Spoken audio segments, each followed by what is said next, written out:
It's going. And we're live. Yay.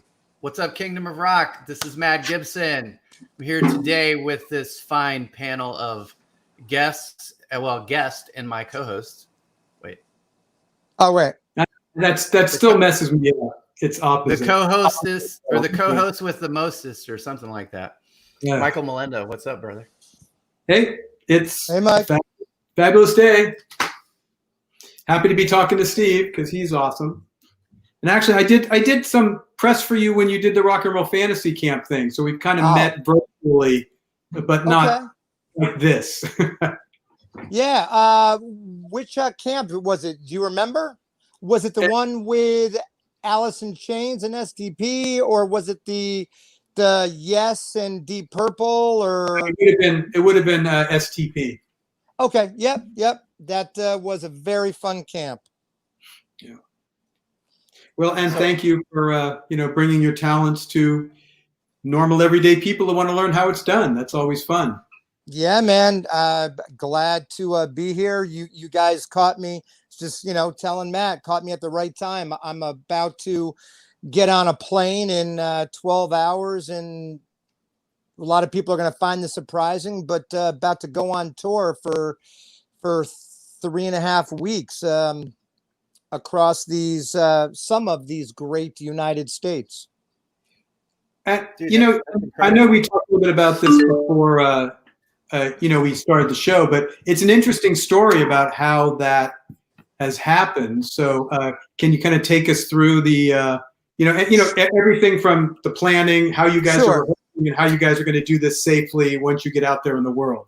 Gotcha. So a few months ago, I'd gotten a call from a guy named Jason Dector, whom I knew from he did front of house for Avril for an Asian run that we did in 2011. I had to look at the wall. That's awesome.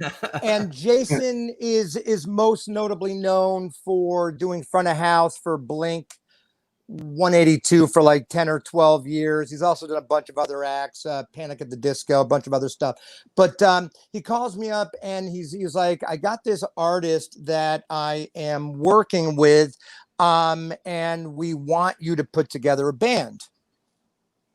And then, but even right before the whole band thing, he's like, we're going to shoot a couple of videos for this new record with Phil X, Brian Tishy, and Dan Spree from the Drills. So ironically, the very first thing I did was shot 2 videos for 2 songs on an upcoming record. But he was still about to drop his first record called Music for the Rest of Us, which at this point is out. Kurt Dimer, whose stage name is Baldman, is also an actor.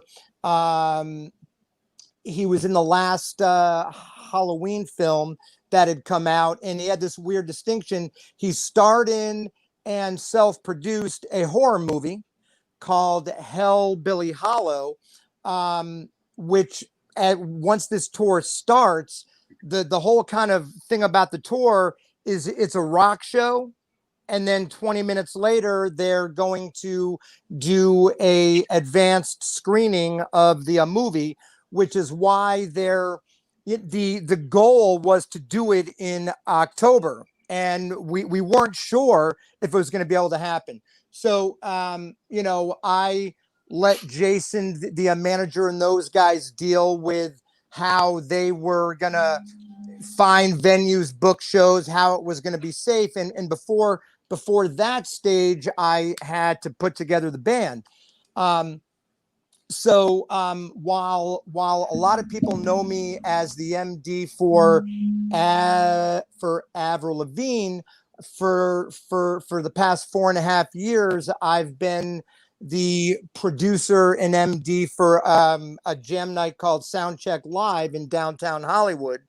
And as a result of that, I have a very extensive database, and I've worked in all sorts of genres. I've done Bonzo Bash and Randy Rhoads show with Brian Tichy for a few years. I actually went to Berkeley with Brian. Oh, nice. So I've known Brian for most of my adult life. And then, so anyways, yeah. So I started making calls to put this live band together. So the first one was Brian. Brian, he was already involved with the new record, the videos and all that. So that was an easy choice. Then I got Michael Devin from Whitesnake and Jason Bonham's Led Zeppelin Experience.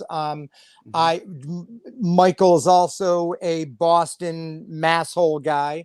And of course, Brian and Michael played together in Whitesnake.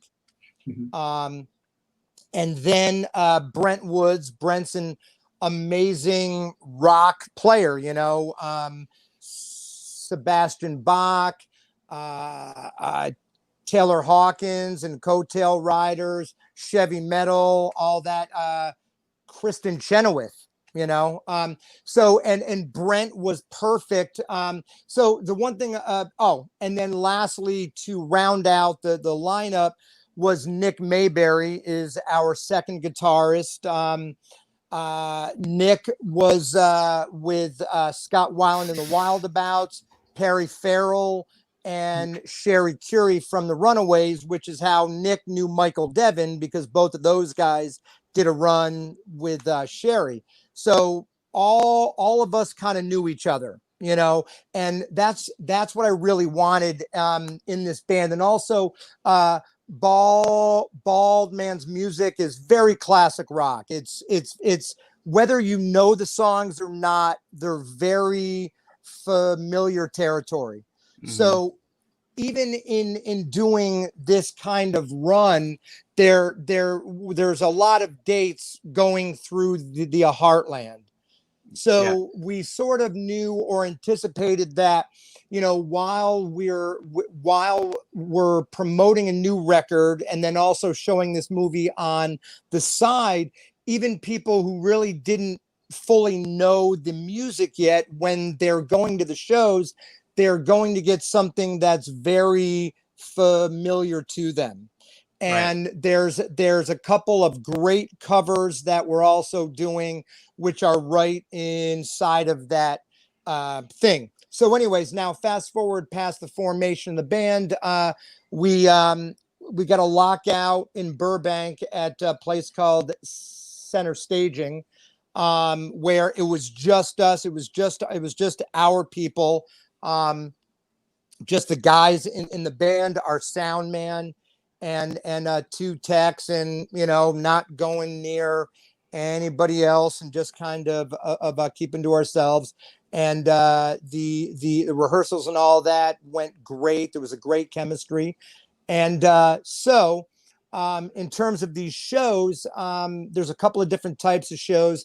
There are outdoor venues. We're actually doing a residency in Middleton, Ohio, at a place called Land of Illusion, which is like a built-in haunted Halloween scare farm outdoors or whatever. So we're there over the course of 2 weekends for like a Thursday, Friday, Saturday, Sunday. And then that's also where we'll be doing all Hallows Eve and Halloween, the 30th and 31st. So those are outdoor venues. It has been mandated that all of the COVID guidelines for each whatever state, city are all being followed to the T. There's temperature checks. All of the audience or whatever are socially distanced at least 6 feet apart.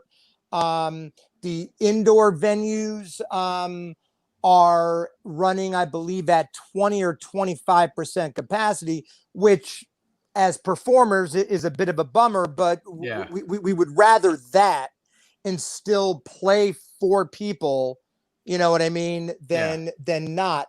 Also, we were just talking, prior to going live, since this is completely independent and self-financed, we don't, it's not affiliated with like Live Nation or whatever. So Right. we're not only able to do this, but the shows are all free, and at every single venue, there is going to be a donation to the St. Jude's Children's Learning Hospital, which Bald Man Kurt has a personal connection with. So right now, of course, the shows are free, and if we're obviously showing a movie and bringing tour bus and production and all that, we're certainly not making money.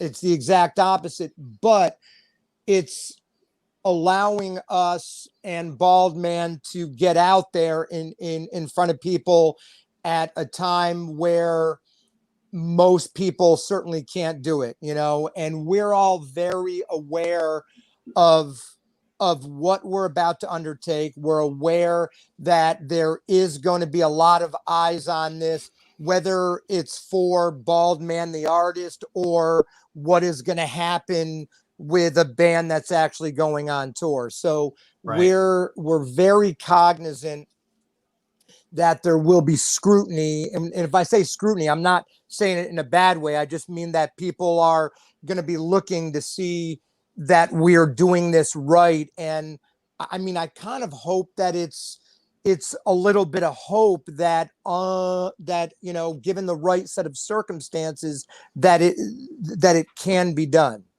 Well, there's a couple of smart things there, Steve. I mean, that's awesome, and there's a lot of elements to that. But I think, for hope for some bands who can be independent and self-financed. I mean, for one thing, you're not just, it's not just Bald Man going out who may not be that well known in some areas, because you're not just having a concert. It's like an event. You get a movie, you get music. As you had said earlier, people are kind of hungry for music, so it's almost like, yeah, something's happening, let's go. Plus, you get a movie, and then whatever he's paying for, or who's ever financing this, whatever they're paying for your salaries, gas, the club rental, security, all that. He's also, I guess, looking at this as maybe promotion for his film as well. And yeah, I mean, it's a combination of all that. And, he's really smart in the sense that this is not just a let's go do this and see what happens. I mean, this is literally, for him, this is like a 5 or 10 year plan. You know what I mean? So and also, you've got a group of players with a mountain of credits and credibility, and that's also playing into, maybe you don't know Bald Man, but you might know Brian Tishy from Foreigner, Billy Idol, Whitesnake, you name it, Ozzy or whatever, or Michael Devin from Whitesnake. So, there's a certain level of that as well. And all of us are doing our part by promoting this on our socials. So, that's all part of that, So, I mean, we want this to be a run that hits the right notes, that, shows people that it can be done, that it can be done right. And we're hopeful that that'll pay dividends later on. Well, I really like the concept you guys are going with, and there's another additional layer there of marketing where you've got all the different people from different bands and different ecosystems of music and everything, but then you're also going out and you're doing tip of the spear stuff. You're going out into the world in the craziness, and you're like, hey, was it okay? It's kind of like nuclear holocaust. You're the first people out of the shelter. Yeah.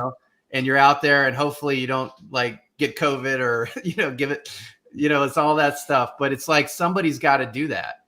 Right. Somebody has to be the first people to do that.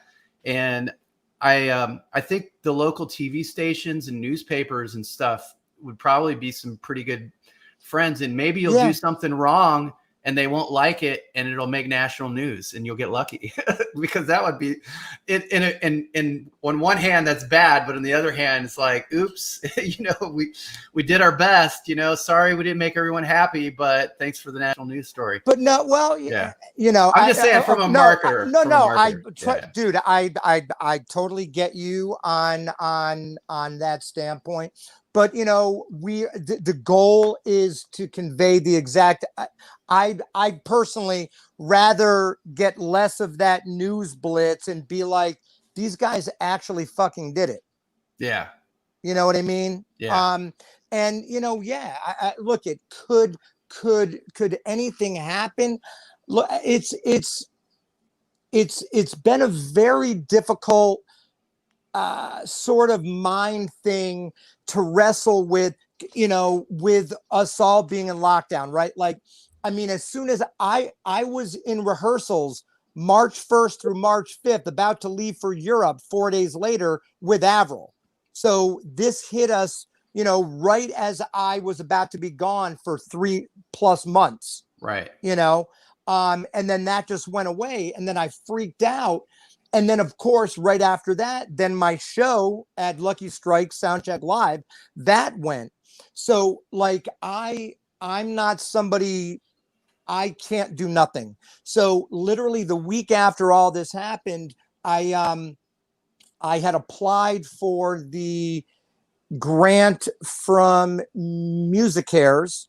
And I couldn't believe, I didn't know such a thing existed. Like, we as performers and musicians are just so used to nobody helps us. You have to go out and forge your own path and destiny. And, 90, I don't know what the odds are, but whatever, 90% don't make it, or they try and then they end up getting a job, or they end up in a cover band or a tribute band or whatever. As far as I'm concerned, it doesn't matter what your path is in music. If you have a path and you're able to get your craft, your art, your music out in any way, like there was like a time where I was like, oh, he plays in a cover band, whatever. I've gotten well over that, because the night that I run is all covers, Yeah. But my point is that as soon as that started, I pulled all my contacts from Soundcheck Live, and I engaged on a pretty ambitious video project, one of the infamous quarantine videos. I did a cover of Let It Be by the Beatles. I had 65 performers.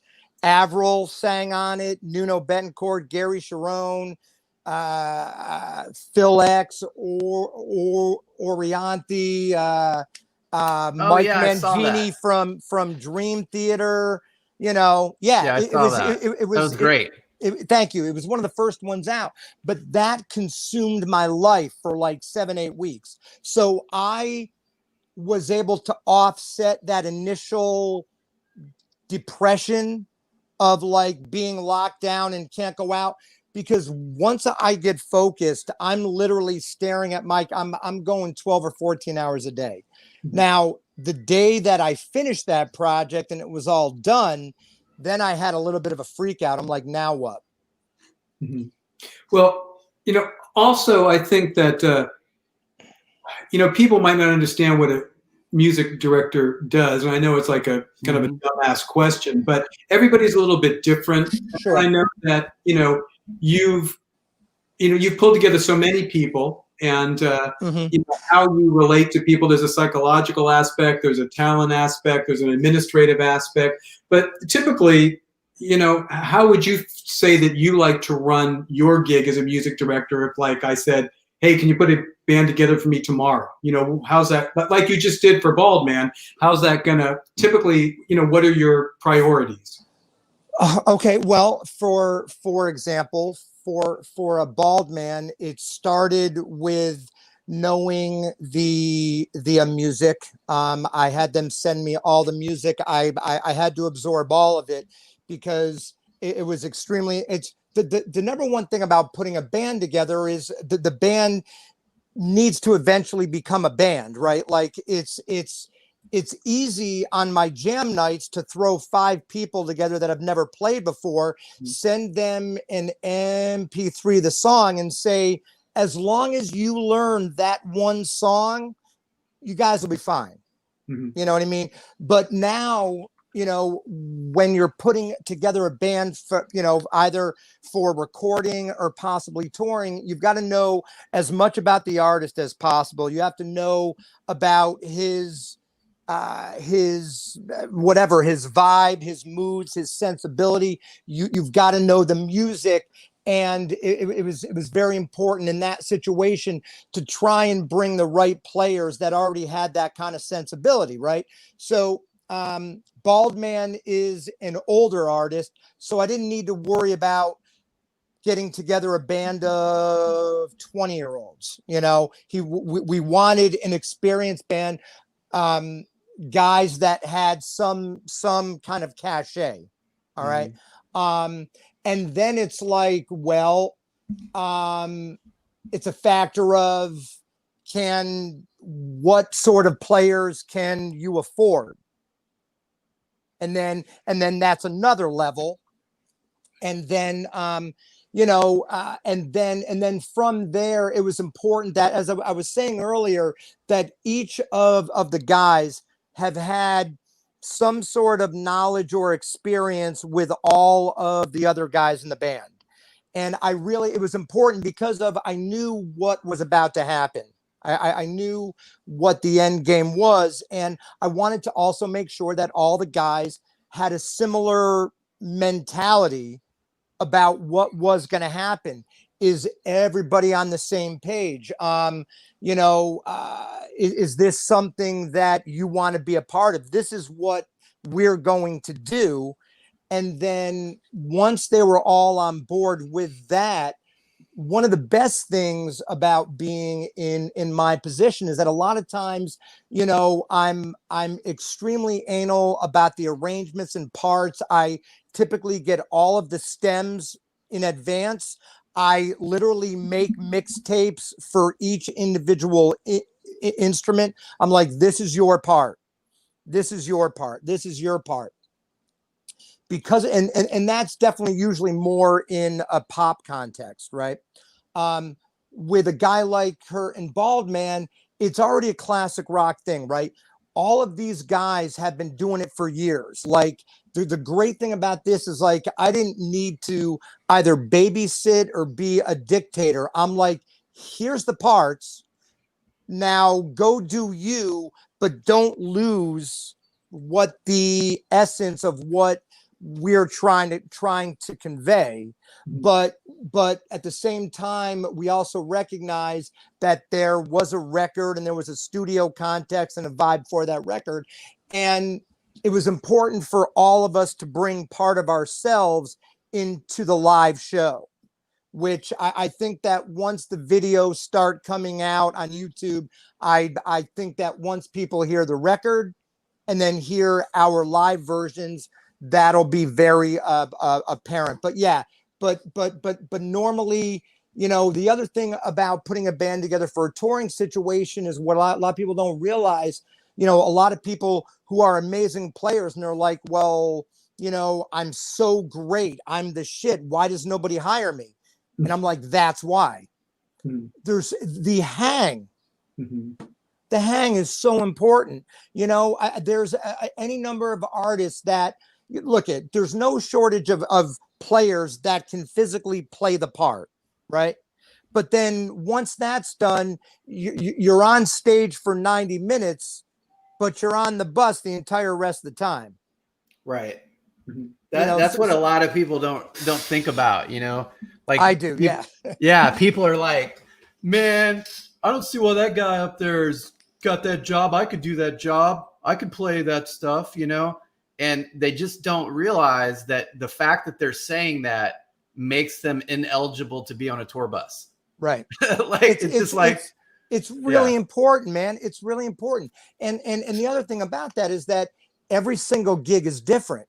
You know what I mean? So what works for one artist or one situation doesn't mean it doesn't work. And then, you know, because of all the gigs that I've had in the past, because of Soundcheck Live and all that, I know I've got an incredibly large database of musicians, and there's no shortage of people saying, dude, if you hear of anything, let me know. And I've got such a database of all uniquely qualified players. The thing is, the player has to match the gig. There's guys that I've known for 20 years, but the gig doesn't call for them. And I literally might call somebody that I've only known for 4 years or whatever. But it's the most important thing about, to me, about the position and keeping your rep and all that intact is, you know, who you recommend for a gig or who you refer is equally as much a reflection on you as the person that you're calling for the gig. So if I send names for the wrong guy, then it's like, well, I'm not going to call, I'm not going to ask him again, you know? Well, and it's like, you know, even if you had access to like Billy Joel and Metallica, you know, lost a member and they needed a replacement, it wouldn't make any sense. Even though he's like top of the food chain, Yeah, it still doesn't work. It's still no. And you know, one thing, I was telling you earlier, we're working on this tech startup, Neural Tunes, and which I can't talk about too much, but I've been doing a lot of research on it, and one thing that I research is schemas and how, you know, like radio used to program us. Now Spotify is trying to program us in high fatigue tracks, low fatigue tracks, and it's trying to get us to like certain things, right? But like, no matter, we're all tribal people. The whole planet is full of all these tribes, and like you were listening to all the musicians. It sounds like my family's from West Virginia. It just reminds me of like, yeah, man, we got, you know, Clem married his cousin, you know, Shirlena, and it's just all these different like tribes, and everybody's working together, but they're, you know, these people hang out and these people hang out, but ultimately it's just schemas. It's like, what vibe do these people bring to the table, and how does that interact with the people listening to the music? And, you know, does it sell? Is it going to maybe expand it a little bit, take it in a direction that people are not as comfortable with at first, but they're going to like later, you know? So how do you plan that out when you're picking these people? Like, what's the, like, how do you determine somebody's the right vibe for the gig, I guess?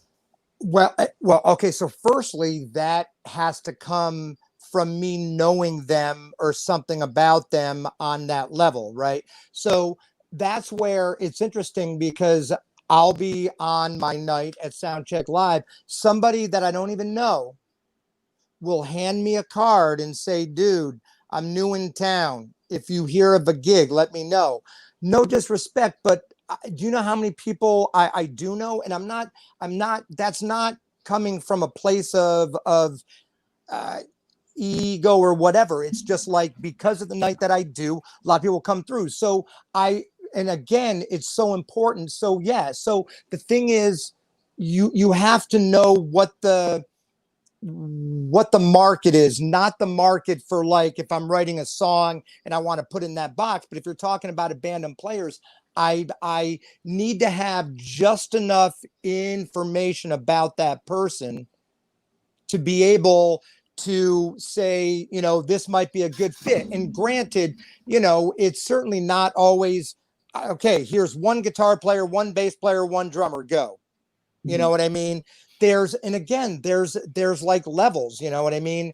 But in terms of your schemas and all that stuff, yeah, I mean, at least for me, I've got to know enough about them, and I do glean a lot, because on my night, I'm generally on stage performing with 85% of all lineups. So I've played with all these people.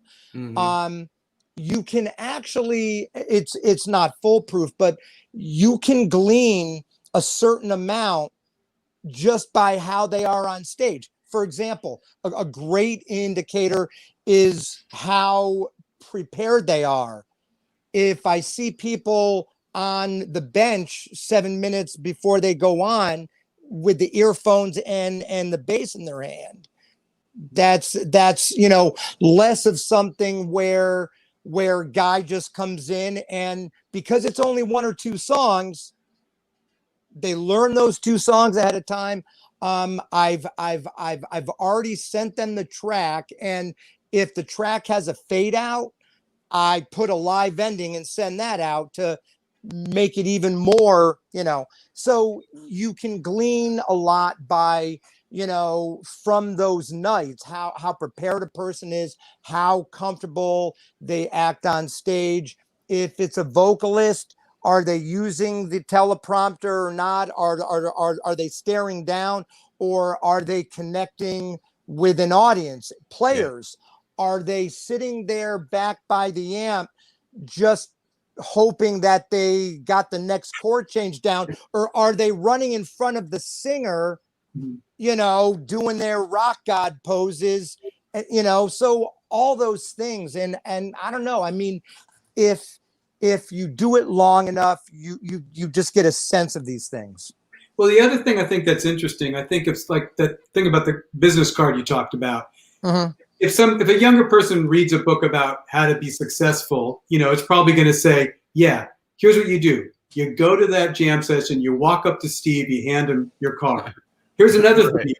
Be so awesome on stage that Steve goes, oh my God, that's the best guitar player I've ever seen. But none of these things, it sounds like, really work for you, because you've really got to develop more of a relationship. So it's almost like, hey, read the book where they tell you to show up and be a good hang and go to 5 or 6 of these things. Maybe Steve buys you a coffee at some point, and maybe he invites you to figure out what you're about. Don't walk up there, give him the card, play a million notes, and go, hey, see, you want me. And look at, even take me completely out of the equation. There are people who have never performed who still go to every single show, and they're doing their own schmoozing and hanging. And, like, one of the things that I feel a sense of pride about that has nothing to do with me is when people get gigs. Like I've heard, there's always a lot of videos from these shows, and people use those videos as audition tapes, and people are meeting people, or some dude just performed, gets off stage, goes to the bar to get a drink. Some singer comes up, is like, dude, I love your vibe, man. I got this thing or whatever. Maybe you're interested, so not even just about just the performing on stage, not even just about me having the need to, to give a word for somebody. These players, the ones who take the initiative, are doing it of their own accord, making their own things happen. You know what I mean? And that is the first stage of the hang. The first stage of the hang is going to these, is not being a wallflower, but finding a way to not be annoying, and just find a way to work yourself into one of those tribes. There's the metal tribe, there's the pop hired gun tribe, there's the tribute band tribe. There's the I'm the guest curator tonight because I'm the guitarist for Extreme, and this is what I'm doing now. Whatever, you know what I mean? There's all of those. There's all these subsets and subsections, but you're not going to advance yourself or further yourself by being back in a corner hoping that somebody picks you. Maybe it's more that people, it's kind of like if I've been doing online dating recently, Okay. and I think I have my first date coming up, so I'm kind of excited right. about that. But very nice lady. But I've noticed, like, if you send like a one-liner, like, "Hey, what's up? I'm a man. You're a woman. How's it going?" You almost never get a response. If it's you have to like do something that is different than the lowest level of communication possible. And Right. handing somebody a business card, when it comes to like, I want you to involve me in this lucrative situation that many people want to be involved in, like, that's just not enough effort. It's like somebody's asking you out and they just sent you a text message, "Hey, what's Right. up?" And it's just not enough. But like, you know, we've talked here on the show, like you could have a podcast. Like, what are ways, I know you're talking about building relationships within the group of people that show up, right? But like, what are some other ways that you've seen musicians kind of build their little networks? Heroes of Instagram. People have gotten gigs by their little videos on Instagram. Yeah. But that's also deceiving because you're just getting that 30-second or 1-minute clip. And a lot of times they're spending all that time on that clip. Right. And what you're getting from that, which sadly, but true enough, sometimes it's enough, is just that visual vibe. Sometimes for certain artists, you know, okay, well, he can do this, so we're going to go out on a limb and say that if he can do this, hopefully he can do these other 4 things, but he looks right. Yeah. It's like level one. That's not my personal way to go about it, but at the same time, you know, a lot of the younger players, this is the way, just, you know, like the Mandalorian. This is the way, and it's working for them. So, you know, my thoughts about it, and, you know, things that I think is the way to go about it, is certainly not the only way. And, you know, but just like you said, you got to find something beyond that lowest common denominator, something that'll break through. And at least from what I've seen, and from what I've known about certain bands, and I've talked to certain players that have gotten gigs because of their videos on either YouTube or in Instagram or whatever, and their hashtag game is strong. Mine sucks. Well, but I mean, and there's other ways, like when I did the whole social media thing and had a little spike there for a while, and then you got certainly killed. did. But out of that, you know, like right before that, I was running George Lynch's forum for about 2 years. Okay. I took lessons from him back when he had the dojo and all that stuff. And you know, you can find ways to help people and in the industry as well. You know, like sometimes maybe you're good at promotion. Maybe you're good at, you know, putting together live shows. Maybe you're, you know, good at a side discipline. You know, and in today's world, it's almost imperative that you're not just a musician. You know, you got to have some little side gig that kind of makes you more valuable than just the other musicians, you know? So, that's how do you feel about that? Oh, huge. But for me, the side gig is still music. Okay. So, So for myself, when I first got to LA, and it was the same kind of thing. Now, I was fortunate in the sense that I had already been playing with and touring with Nuno for 2.5 years prior to the move. Nuno was already living in Los Angeles, so all of the rehearsals were in Los Angeles. So, and at the time, I was still living on the East Coast. So rehearsal time, fly to LA and exposed to LA. Nothing that I didn't know. I mean, I went to Berkeley and I saw countless players, you know, save up all their money, move out to LA thinking that they were going to be a rock star in 6 months. And on month 7, they were broke and back in Boston. Okay.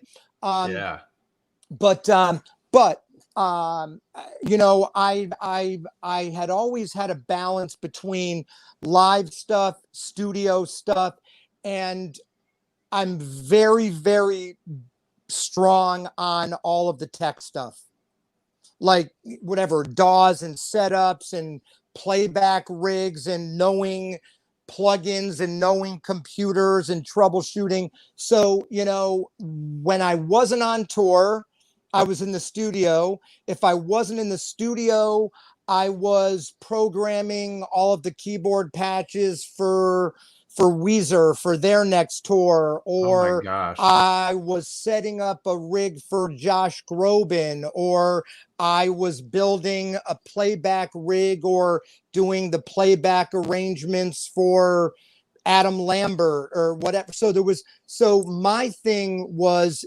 kind of what you're saying, but my side gig was amassing as much knowledge as I could of lateral sort of skill sets in my chosen field, that allowed me to keep working, whether I was touring, whether I was doing studio stuff, or even if it wasn't one of those two. You know, it was something that I didn't want to talk about or promote, but I was the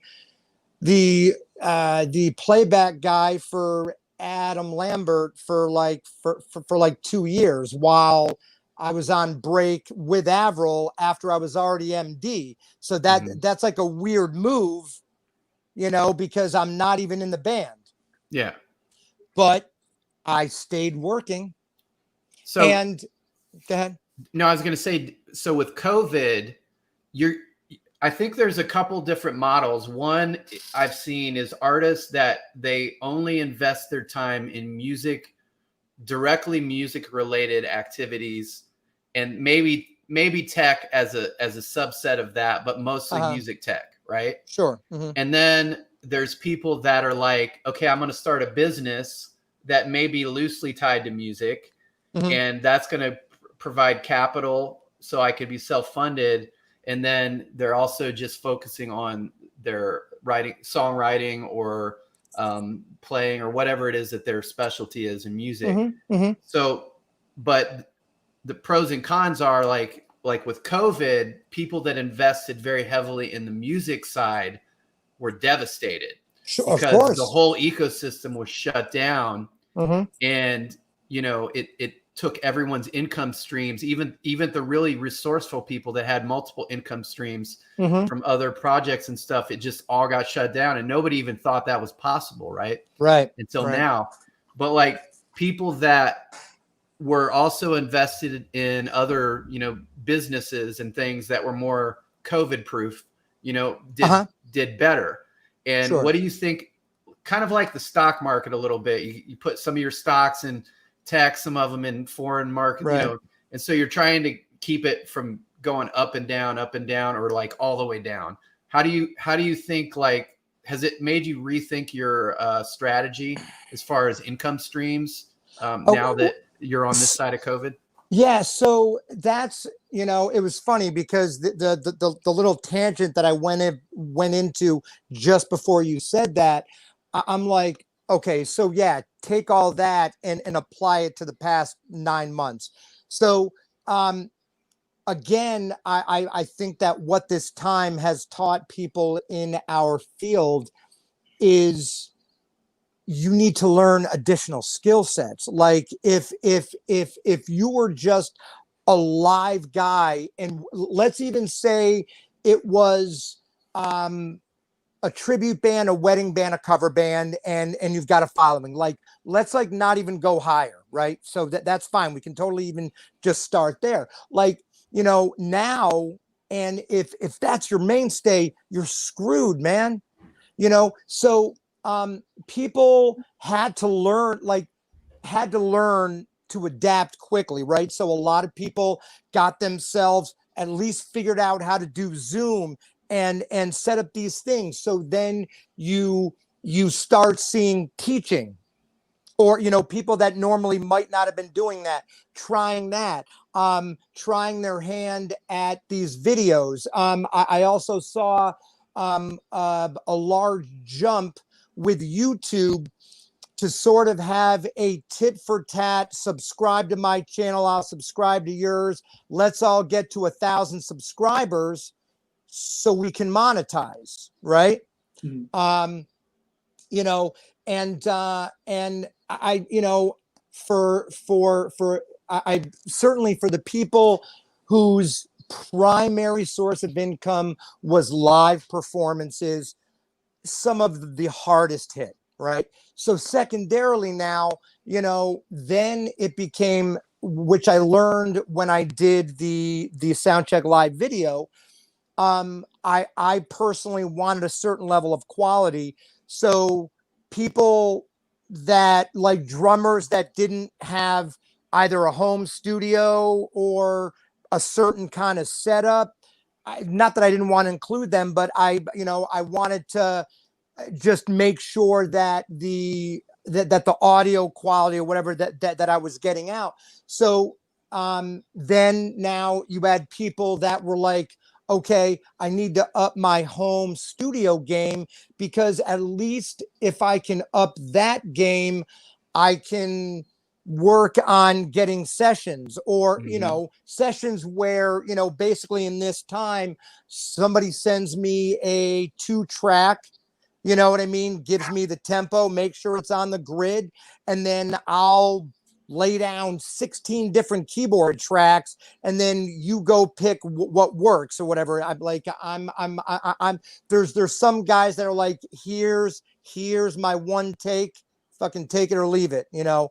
I'm Right. like, you know, here's this and that and this flavor, here's stuff for the verses, the choruses, the bridge section or whatever. You're the producer, and you're going to make that happen.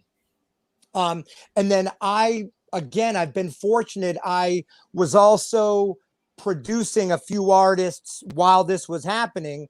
There were some people that had some money set aside and were able to do this. So all of the musicians that I used on these projects had their own setup at home: drums, bass, guitars, and then vocally, for the artist vocally, I've been working with a guy named DJ Muggs from Cypress Hill for the past 13 years, and he has a studio complex, 4 different rooms, one room that never gets used. I would, you know, find a day that nobody else was in the studio, control room, vocal booth, go in and track my vocalist there. And then all the other stuff was tracks coming in remotely. Then I mixed my part, you know, of the project, then sent that to a mixer who had his own studio, then to a mastering guy in his own place. So I'm sorry for the long-winded answer, but it's just trying to find additional skill sets that are hopefully comparable, or at the least lateral. Like, the bottom line is, and even if you can't do that, it doesn't matter. We all need to get by. We need to survive, right? You know, there were some people that were fortunate enough to be on unemployment who got the stimulus or whatever, and that helped. Like, nobody, contrary to opinion, was getting ahead, but some people were able to maintain, you know. And first off, like, that's a start. Like, nobody can be faulted for doing whatever they need to do during this time to get by. I applaud those in our field that were able to find creative ways to make some sort of income during this unprecedented time. Well, I think that it's interesting, because when Matt and I first started this, when the pandemic first hit, you know, you had musicians saying, "Oh, you know, this sucks, but we'll be back on the road in May or something." Yeah. So there was there were those types of musicians who were like, Right. I'm not going to worry about it. I'm going to stick with my live vibe or whatever I do, and I'll be fine in a month or so. This is just going to suck for a couple of months. And then like, oh my God, I got to catch up. As you said, Steve, I got to figure out 1,000 YouTube subscribers so I can monetize my thing, or I got to get my studio together, or I got to put the word out that I can do this and that. Is it too late? And now we're at the point where, well, obviously it wasn't too late, because we're probably not going to do anything for the most part until 2021. So hopefully you have your studio together. Hopefully you've got your, YouTube subscribers, and you're doing something that's going to help. But I think it's also interesting that, my music lawyer has got this concept about career criminals, which you're one of them, where it's like you freaked out about the Avril tour, but you have to do something. So whether you made money on the big video, the Beatles video or not, I figure you zero do something, right? So there's that too. It's like sometimes you just have to, hey, just dive right in whether you're going to get a paycheck or not, because we can't not do what we do, which is make music. However, there is the other side about that, where there's musicians who will kind of do that, but they need to get the check. And I think those are the ones that got hurt the most, probably. Sure. And like I was just saying, I mean, I don't, and I can't fault anybody who needs to get that paper however they need to get it. I hope it's legal. But I mean, it's a tough time that nobody could have saw it coming. And look at, I mean, as far as large scale concerts, 2021 is all the rescheduled shit. So if you got something new, you're like 2022. The movie industry, Disney is now looking at a whole new like streaming only model. Right. And, and one of the biggest films, Tenet, which was supposed to save cinema, inadvertently kind of killed it. I mean, I don't know about killed, but what I'm saying is like, what this thing has shown us is that, nothing is guaranteed, that there are no givens. We've been dealt with something that comes once every 100 years. I don't know what the actual breakdown, and it's like, we're here. And not only that, we're here right now at a very take the pandemic out, and we're not going to talk about it, but everything else is just crazy. But it definitely evolved artist technology skills to the 10th level. Yeah, that's positive. It made people do that. And I think that what that's going to turn out into the future is we're going to see a cultural renaissance come out of this, is my hopes. Because everyone has it's like we had our little spaceship, and now we all have Death Stars fully functional, and we can blow up planets with our media now, so it's like we have the power. Artists have really strengthened their broadcast abilities. Sure. Over this time.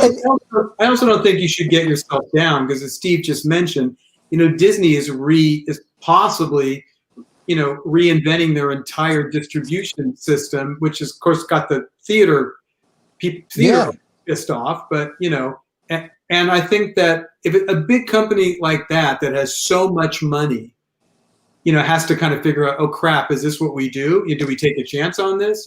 Then it's certainly fine for a cover band or a tribute band musician or a hired gun to go say the same thing. I need to reinvent myself.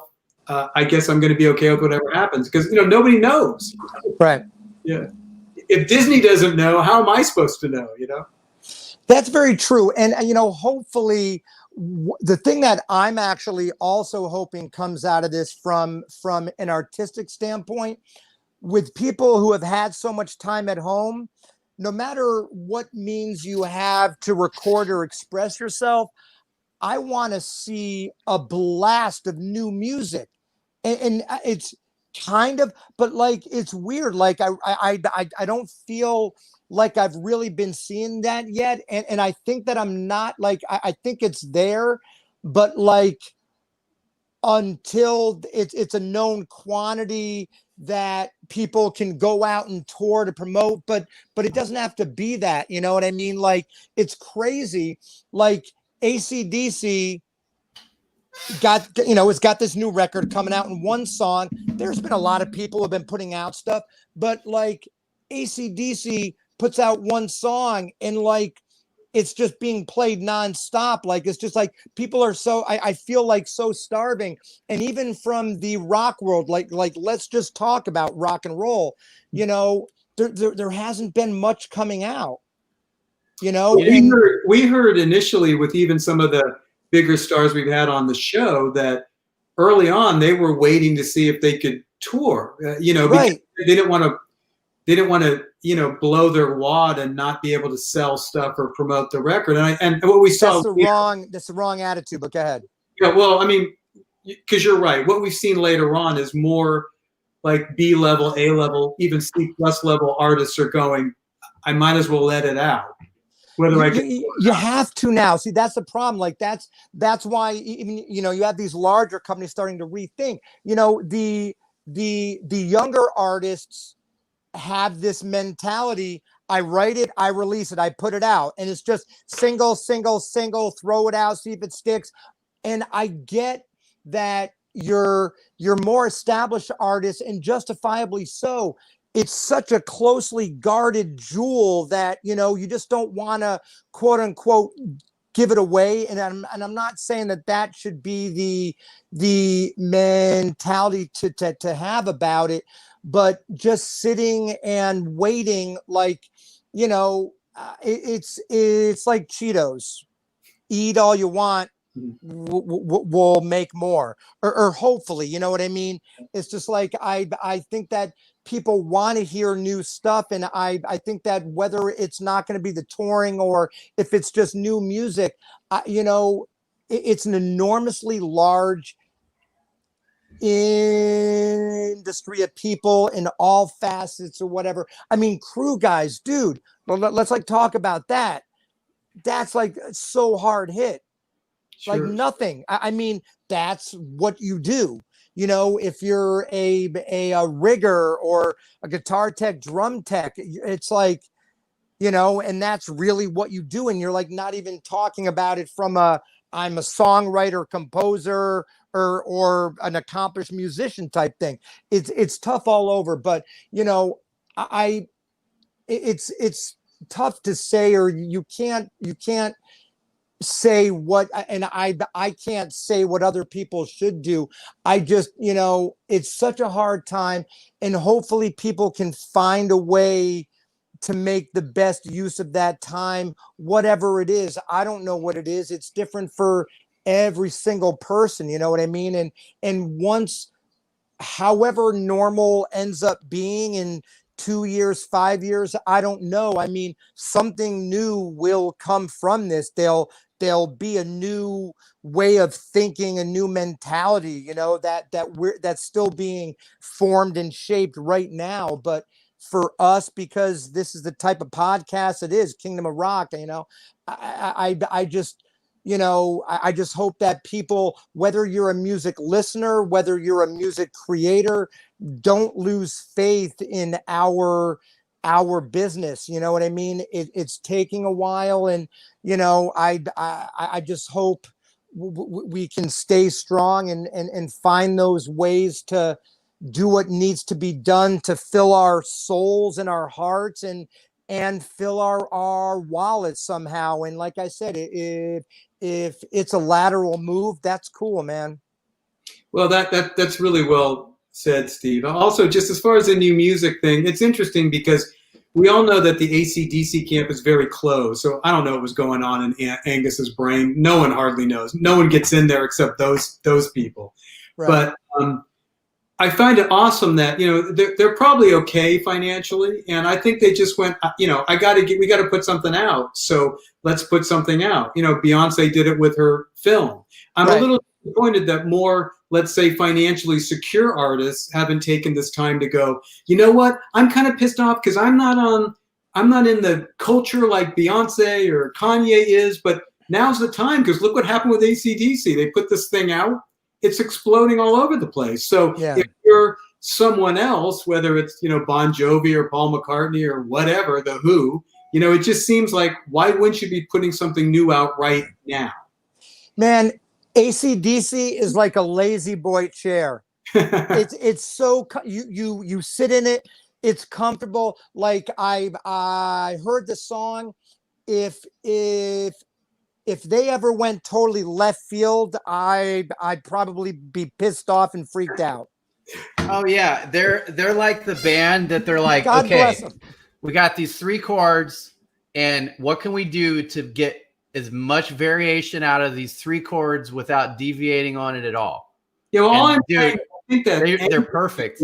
Yeah. I think Angus is a career criminal too. And I don't think he was sitting back going, you know what? I'm going to wait till we can tour. You know what? I can't be bothered. I'm rich. Yeah. I'm going to sit on my porch with a drink and just kind of watch TV. I'm going to binge watch Netflix. I mean, I think he put it out there, like you're doing, with the tour, taking a shot. Let's put something out. Doing nothing is kind of crazy. And if you have the ability to already have a built-in audience like AC/DC does, why wouldn't you? This is why I'm mystified that more aren't, and hopefully, as you said, Steve, hopefully there's an explosion coming in the next couple of months where we will see a lot of stuff from new artists, established artists, mid-level artists. And it's, oh, that's what you were doing the last 2 months. Awesome. All this music is out there.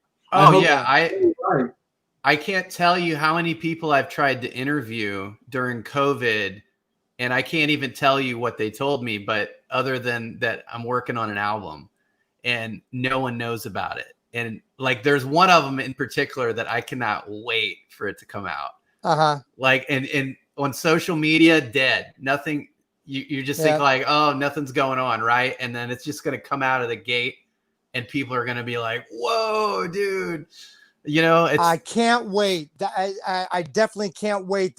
I think the hardest thing is that, for a lot of these larger established acts, there's a direct link between releasing the music and then the tour that follows, because typically a lot of the actual monetization is coming off of the touring, be it merch or whatever, be it, be it box office receipts. And I totally get it, because I know it's past an hour and we got to go soon.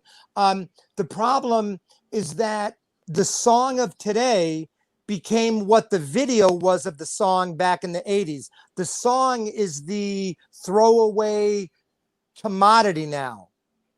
Which is weird, whereas you do a video and the video is a promotional tool for the song and henceforth the band. And now the song is a promotional tool for the brand. Right. And it's almost like that chain just keeps getting longer and longer and longer, like as technology advances. It's kind of like an artist are getting further and further away where you have to do all these steps before the money comes in, So it's, I don't know. It's kind of when you got to do everything yourself, it can be difficult because you have to wait for your marketing to kick in. Like you guys are going on this tour. You don't know what that's going to produce, but it's just like marketing is like safety. If you don't have a safety program, eventually you're going to have an accident. And if you don't have a marketing program, no one's going to know who you are. So you got to do it, even though it costs money, but nobody wants to spend the money. But the truth is that's the only way to do it, because people need to know you, they need to hear your music. And I don't know. Well, then there's that whole unfair thing about life where it's like, you can market the crap out of yourself, but if people don't dig you, they don't dig you, there's nothing fair about that, but it's just the way shit is. You're absolutely right, dude. There's nothing you can do. You put it out there and sometimes it happens and sometimes it doesn't. I mean, I hope that if it was an artist or whatever, that I don't think it means that you got to chuck in the towel or whatever. But the problem is we have such what's a short attention span culture. You know what I mean? That it's tough. But I have been, I am, and I will continue to stay hopeful for our tribes or whatever. And there's a lot of people that are hit by it. It just so happens we're all on a podcast talking about music, so that's what's important to us. And there's a lot of people struggling, and just stay the course. If you're a creative type, please stay creative, build up those songs or whatever. When you're comfortable and ready to put them out, put them out. If you're a live player and you're a solid live player, but you can't be playing live, get your studio game happening and network as much as you can. Try and get sessions. Try and make sure you know at least enough about a technology to maybe do lessons, whether it's a lesson on your instrument or it's a lesson about Logic or it's career advice. I don't know. It's just this time, I think, has just forced a lot of people to become creative. There's no one answer. And I am well aware that I've been more fortunate as I sit here than most, that I've been working pretty steadily through this whole thing. But I think the only way that could have happened was every step that happened before COVID happened, and I don't take it for granted one bit. And at the drop of a hat, it could all go away. You just never know, but I'm hopeful. So I think you just took us out, Steve. I think you had the best end. Okay. Thank you so much for sharing all this with the Kingdom Thank of you, Rock. guys. It's been awesome having you. It was my pleasure. Thank you for having me. And I'm gonna go finish packing. Okay. Good luck. Travel safe. Steve. All right, guys. And lastly, just as a plug for the thing. Yep. Do it. Baldmanofficial.com has got the dates, the info, whatever. If you happen to be around in one of those areas and you're dying to go to a show and you're cool with wearing a mask, getting your temperature checked and socially distancing, then come out. If you're not, then wait, because that's what we want. Also, you should check out the trailer for Hellbilly Hollow online. Yes. Because that's going to be shown too. It looks like it's going to be a pretty fun horror flick, so check it out. Halloween, get your shivers together for the show. All right, love it. Thank you guys so much for having me. I appreciate the invite. Okay. And I'm Matt Gibson, Kingdom of Rock out. Steve Ferlazzo, Michael Melinda. Thank you so much. It's been a pleasure. Take care. Bye, everybody.